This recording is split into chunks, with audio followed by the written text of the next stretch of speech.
When you rig an election, you almost always win the election. However, sometimes what happens is that you rig the election, however you're so unpopular that you rig the election and still only get like 51% of the votes, barely enough to win. Like, let's take the recent events in Abkhazia, for instance. Abkhazia is an almost entirely unrecognised state that declared independence from Georgia in 1992 due to ethnic tensions.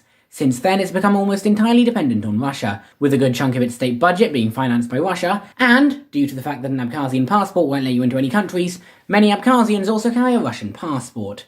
Now, Russia has this trick they like to play in Abkhazia, where every 5 years, just before election season, they find an insect inside Abkhazian mandarins, and they say, "Oh no, we can't import Abkhazian mandarins anymore, because they're toxic.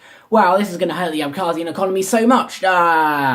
Maybe vote for the candidate we like and the insect will go away." In October of 2024, Abkhazia and Russia signed an investment agreement that would encourage Russian investment in Abkhazia. However, many were furious. They declared that this agreement would surrender a lot of Abkhazia's sovereignty to Russia. So protesters stormed bridges, blocked government buildings, and quickly forced the president to resign. Elections were scheduled for the 15th of February 2025, and Russia wanted to make sure that the candidate they liked, Badra won the election. So they started putting de facto sanctions on Abkhazia to punish them for getting rid of a president that Russia liked. First off, that spider magically showed up again in the orange supply, and Russia's cut off all tourism to the country, all monetary aid has been cut off, all free energy to Abkhazia is gone, and the sanctions would most likely only stop if Badra did in fact get elected. But on the 15th of February, when polling day came, no candidate got enough votes to win.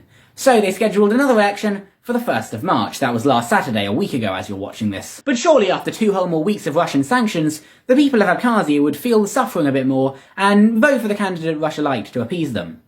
No, 54% of them voted for Gunba. That is not a very big margin. Could you imagine being so unpopular that Russia threatens the people of Abkhazia with absolute poverty if they don't vote for Gunba, and does everything within their power to rig the election for you, and you still barely scrape a majority?